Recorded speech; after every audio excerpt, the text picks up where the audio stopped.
Hello everyone. मैं राज भंडारी आप सबका स्वागत करता हूं अपने चैनल इलेक्ट्रिकल अड्डा में। आज जो मैं नेक्स्ट टॉपिक लेके आया हूं क्लास 12th का, वो लेके आया हूं लोह चुंबकत्व की उत्पत्ति का कारण तथा व्याख्या, या डोमेन थ्योरी भी इसको बोलते हैं। ठीक है, यानी इससे पहले जैसे हमने अणुचुंबकत्व की उत्पत्ति का कारण देखा था, तो वैसे ही अब हम क्या लोह चुंबकत्व की उत्पत्ति का कारण देखेंगे, यानी फेरोमैग्नेटिज्म के बारे में हम पढ़ेंगे इसमें। और डोमेन थ्योरी भी पढ़ेंगे कि डोमेन थ्योरी होता क्या है, यानी डोमेन होता क्या है। ठीक है, तो जैसे इससे पहले वाली वीडियो में हमने पढ़ा था कि जो अनुचुंबकीय पदार्थ होते हैं, पहले तो ये पता होगा आपको लोह चुंबकीय पदार्थ क्या होते हैं, जो चुंबक द्वारा प्रबल रूप से आकर्षित होते हैं। यानी किसी चुंबक के सामने अगर आपने लोह चुंबकीय पदार्थ को रख दिया तो वो उसकी ओर क्या होगा, आकर्षित होगा बहुत ज्यादा। ठीक है, जैसे आप लोहे लोहे को चुंबक के सामने रख देते हो तो आपने क्या देखा होगा कि लोहा चुंबक में तुरंत चिपक जाता है। ठीक है, तो लोहा कैसा एक लोह चुंबकीय पदार्थ है। तो अनुचुंबकीय पदार्थ की भांति लोह चुंबकीय पदार्थ का प्रत्येक परमाणु क्या होता है, एक चुंबकीय द्विध्रुव आघूर्ण, यानी चुंबकीय द्विध्रुव की भांति क्या करता है, कार्य करता है। ठीक, अब इसको समझते हैं। जैसे आपको पता है कोई भी पदार्थ होता है, ठीक है, चाहे वो अनुचुंबकीय हो या चुंबकीय हो, ठीक है, मतलब अनुचुंबकीय हो या लोह चुंबकीय हो, तो वो क्या होता है, छोटे छोटे क्या होता है, परमाणुओं से मिलकर बना होता है। तो उसके अंदर क्या होता है, परमाणु होते हैं। ठीक है, जैसे मान लो ये परमाणु है इसके अंदर। ठीक है, अब ये जो परमाणु होते हैं, इन परमाणु के अंदर इलेक्ट्रॉन होते हैं। तो इनके अंदर इलेक्ट्रॉन जो होते हैं वो अयुग्मित इलेक्ट्रॉन उपस्थित होते हैं। अयुग्मित मतलब सिंगल सिंगल, जब इनकी ऑर्बिट में आप इनको इलेक्ट्रॉन को भरोगे ना, तो यहाँ पे कुछ सिंगल सिंगल इलेक्ट्रॉन होते हैं, यानी अयुग्मित इलेक्ट्रॉन होते हैं, जिनके कारण इनके अंदर क्या होता है, एक द्विध्रुव आगुण होता है। क्या होता है, द्विध्रुव आगुण होता है। ठीक है, तो इसके अंदर द्विध्रुव आगुण होता है। जो इससे पहले हमने अनुचुंबकीय पढ़ा था, इसके अंदर भी चुंबकीय द्विध्रुव आगुण था। तो इसलिए बोलते हैं कि इनके अंदर स्थायी चुंबकीय आघूर्ण रहता है, क्योंकि इनके अंदर अयुग्मित इलेक्ट्रॉन होते हैं।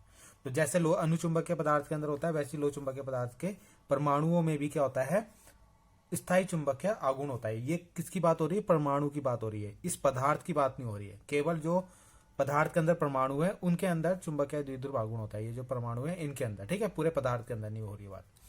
अब क्या होता है आपका, ठीक, अब जो आपका लोह चुंबकीय पदार्थ होता है उसके जो परमाणु होते हैं एक चुंबकीय द्विध्रुव आघूर्ण की भांति आपको पता है कार्य करते हैं। मगर क्या होता है, ये जो द्विध्रुव आघूर्ण ये बनते हैं, ये परमाणु, ये क्या होता है, प्रबल होते हैं। ठीक है, तो इनके बीच में अन्योन्य क्रियाएं होती हैं। तो अन्योन्य क्रिया होने के कारण क्या होता है, ये छोटे छोटे इसके अंदर क्या बना देते हैं, क्षेत्र बना देते हैं। ठीक है, यानी ये जो परमाणु होते हैं कुछ अलग अलग हिस्सों में डिवाइड हो जाते हैं। उन्हीं हिस्सों को बोलते हैं हम डोमेन। ठीक है, अभी मैं आपको बना के दिखाता हूं किस तरीके से ये डिवाइड होते हैं। ठीक है, तो यहाँ पे हम देखते हैं किस तरीके से हम डोमेन को बनाते हैं। जैसे मान लो ये कोई पदार्थ है, ठीक है, ये कोई पदार्थ है। ठीक, अगर हम लोह चुंबकीय पदार्थ ले रहे हैं तो इसमें क्या होगा, कुछ इस तरीके के डोमेन बन जाएंगे। यानी आप कैसे भी बना सकते हो।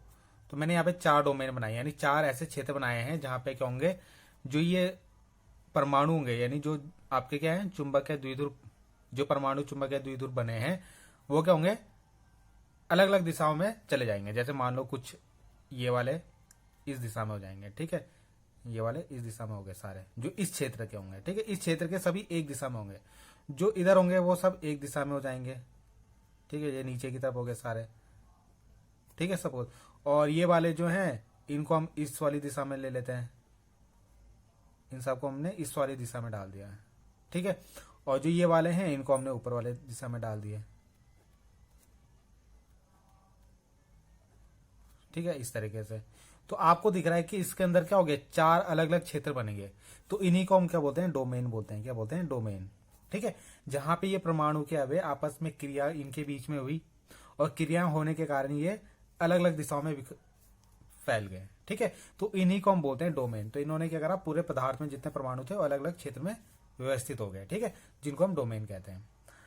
अगर अभी हमने यहाँ पे कोई भी चुंबकीय क्षेत्र नहीं लगाया, मानो यहाँ पे अभी हमारा चुंबकीय क्षेत्र क्या है, 0 है, बाह्य चुंबकीय, यानी इसके सामने हम कोई मैग्नेट नहीं लेके आए।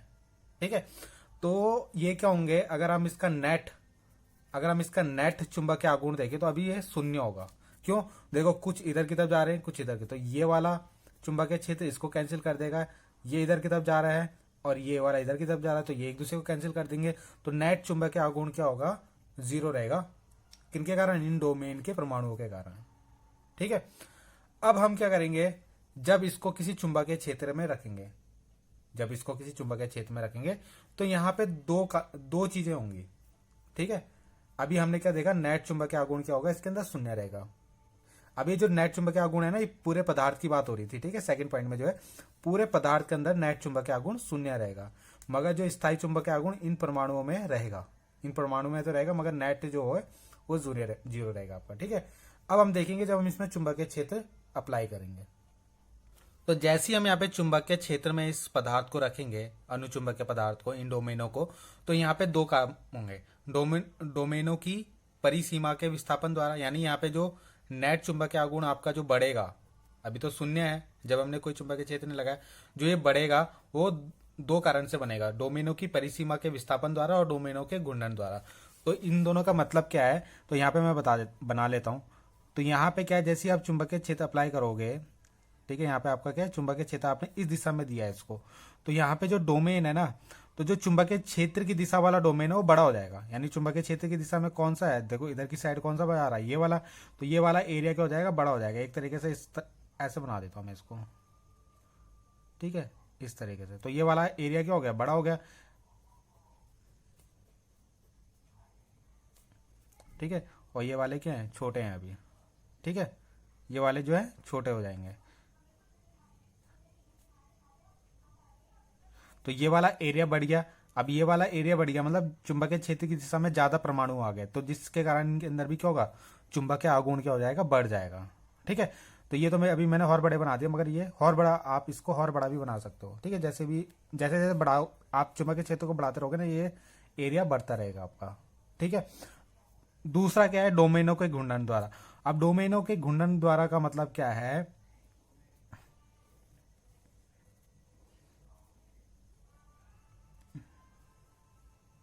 जैसे आप यहाँ पे चुंबकीय क्षेत्र अप्लाई करोगे तो जितने ये डोमेन थे ना, ये सब एक दिशा में आ जाएंगे, यानी घूम के एक दिशा में आ जाएंगे। किस दिशा में, जिस दिशा में चुंबकीय क्षेत्र होगा। तो जैसे ये वाला है, ये सारे एक दिशा में आ जाएंगे। ठीक है, इस दिशा में आ जाएंगे सब। ठीक है, वैसे ये वाले भी इस दिशा में आ जाएंगे, ये वाले भी एक दिशा में आ जाएंगे, यानी सारे डोमेन के परमाणु एक दिशा में आ जाएंगे। ठीक है, ये भी इस दिशा में चलने लग जाएंगे, जिसके कारण इसके अंदर क्या होगा, एक प्रबल चुंबकीय आघूर्ण क्या हो जाएगा, बन जाएगा। तो इस तरीके से ये क्या होते हैं, इनके अंदर नेट चुंबकीय आघूर्ण बढ़ता है और ये चुंबक द्वारा प्रबल रूप से आकर्षित होते हैं, क्योंकि ये इनके अंदर क्या होता है, चुंबकीय आघूर्ण बहुत ज्यादा होता है। जबकि इससे पहले वाला हमने अनुचुंबकीय पढ़ा था, उसके अंदर चुंबकीय आघूर्ण क्या होता है, थोड़ा कम होता है, तो इसलिए वो कम आकर्षित होते हैं, जैसे एल्यूमिनियम हो गया। और लोहे जो होते हैं वो ज्यादा आकर्षित होते हैं, क्योंकि उनके अंदर नेट चुंबकीय आघूर्ण क्या होता है, बहुत ज्यादा होता है। ठीक, तो आई होप आपको ये रीजन समझ में आया होगा। तो प्लीज जो भी अगर आपको कोई दिक्कत हो प्लीज कमेंट कीजिएगा। Thank you.